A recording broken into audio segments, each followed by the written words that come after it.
ल आज छालाको हेरचाहबारे कुरा गरौँ। खास गरी छालाको लागि पानी किन यति महत्त्वपूर्ण छ भन्ने बारेमा।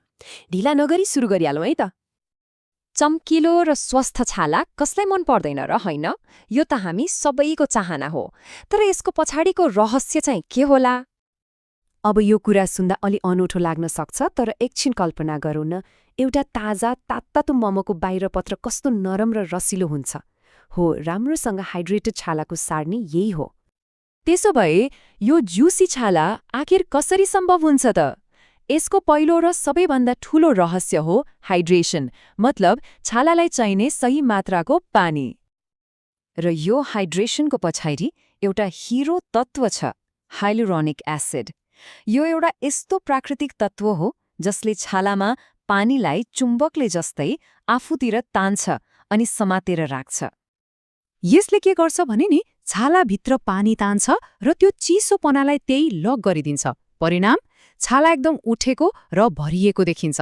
हो, ठ्याक्कै त्यही मोमोको पत्र जस्तै। अनि जब छाला यसरी भरिन्छ नि, त्यसको अर्को फाइदा पनि त छ। त्यो हो नरम र जवान देखिने छाला। यसले छालाको त्यो सुक्खापन, त्यो खस्रोपनलाई मटाउँछ, जसले गर्दा छाला छुँदा नै नरम लाग्छ। अनि हो, यसले छालालाई टच फ्रेन्डली बनाउँछ। अब यो प्रोफेसनल शब्द त नहोला, तर कुरा त यही हो। अनि यो कुरा त झनै रमाइलो छ। भनिन्छ नि, जब छालामा पर्याप्त चिसोपना पुग्छ, मसिनो रेखाहरू र चाउरीपनाले त आफै रेजाइन लेटर बुझाउँछन् रे। कस्तो रमाइलो कल्पना, होइन त? तर एउटा कुरा याद राखौँ है, यो कुनै एक रातको चमत्कार होइन। यो त छालाको स्वास्थ्यको लागि गरिएको एक क्लासिक दीर्घकालीन लगानी हो, जसको फाइदा समयसँगै बिस्तारै देखिँदै जान्छ। अब मनमा एउटा प्रश्न आउन सक्छ, के यो सबै प्रकारको छालालाई हुन्छ त? यसको जवाफ एकदमै सरल छ, हुन्छ। यो किन सबैलाई मिल्छ भन्दाखेरि नि, यो गरुङ्गो छैन, चिल्लो छैन अनि टाँसिने छालको पनि छैन। बरु यो एकदमै हल्का छ र छालाको जुन भागमा चिसोपना चाहिन्छ ठ्याक्कै त्यहीँ गएर काम गर्छ। मतलब तैले छाला होस्, सुक्खा होस् वा संवेदनशील, सबैलाई सन्तुलित गर्छ।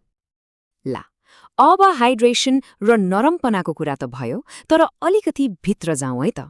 कुरा गरौँ छालाको प्राकृतिक सुरक्षा कवच अर्थात् स्किन ब्यारियरको। हेर्नुहोस्, हाम्रो छालाको यो सुरक्षा कवच दिनहुँको धुलो, मैलो, घामले गर्दा कमजोर भइरहेको हुन्छ। अनि यो क्रिमले के गर्छ? हो, त्यही कमजोर भएको कवचलाई मर्मत गर्छ, बलियो बनाउँछ। र जब यो मर्मत हुन्छ नि, छालाको त्यो प्राकृतिक चमक आफै फर्किएर आउँछ। अनि यो चमक भनेको बाहिरबाट दलेको जस्तो टल्किने होइन है, यो त भित्रैबाट आउँछ। एकदमै प्राकृतिक, एकदमै सूक्ष्म, ठ्याक्कै त्यो टिकटक फिल्टर जस्तै, जुन लगाएको जस्तो पनि देखिँदैन, तर राम्रो चाहिँ देखिन्छ। ल, यसले के गर्छ भन्ने त थाहा भयो, तर अब सबैभन्दा जरुरी कुरा, यसलाई सही तरिकाले प्रयोग चाहिँ कसरी गर्ने त? यसको रुटिन त एकदमै सजिलो छ। पहिलो, अनुहार सफा गर्ने। दोस्रो, हल्का भिजेको छालामा, याद गर्नुस् है, हल्का भिजेको छालामा क्रिम लगाउने। अनि सबैभन्दा महत्त्वपूर्ण कुरा, बिहान र बेलुका नियमित रूपमा प्रयोग गर्ने। निरन्तरता नै सबैभन्दा ठूलो कुरा हो।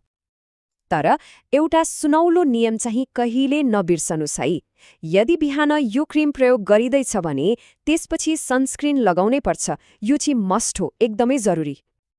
सोच्नुस् त, एउटा सानो नियमित बानीले छालाको स्वास्थ्यमा कति ठूलो परिवर्तन ल्याउन सक्दो रहेछ, होइन त? यही विचारसँगै अर्को पटक भेटौँला।